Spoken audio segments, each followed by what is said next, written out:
นั้นใจจะขาดอยู่แล้วด้วยฮักน้องแก้วที่งามโสภาลาวันดังหนึ่งนางฟ้าลงสู่ดินเหมือนว่าพระอินทร์นั้นลงมาปั่นให้อ้ายนอนฝันถึง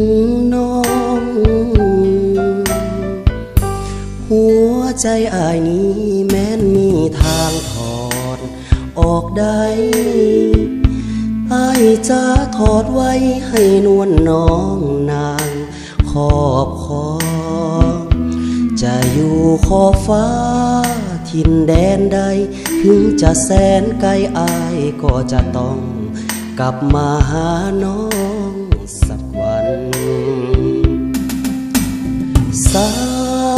ยน้ำของไหลหลังเปียกไปก็เหมือนดังน้ำใจอ้ายไหลมานั่งขอให้น้องเจ้าจงสงสารอย่าปล่อยอ้ายเลยผ่านแดนสวรรค์แห่งนี้ไปไกลเวียงจันทร์สวรรค์นั้นไกลกันสุดขอบฟ้าแต่อ้ายจะมาคู่เคียงดวงใจต่อให้ดินน้ำมากีดกันเหวป่าพาสันกันเฮาเอาไว้หากยอมข้ามได้เสมอ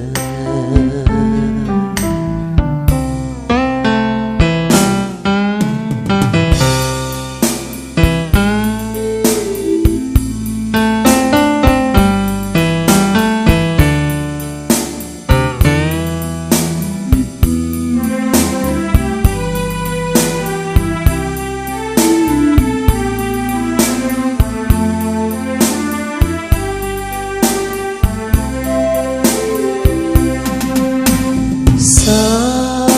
ยน้ำของไหลหลังเปียกไปก็เหมือนดังน้ำใจอ้ายไหลมานั่งขอให้น้องเจ้าจงสงสาร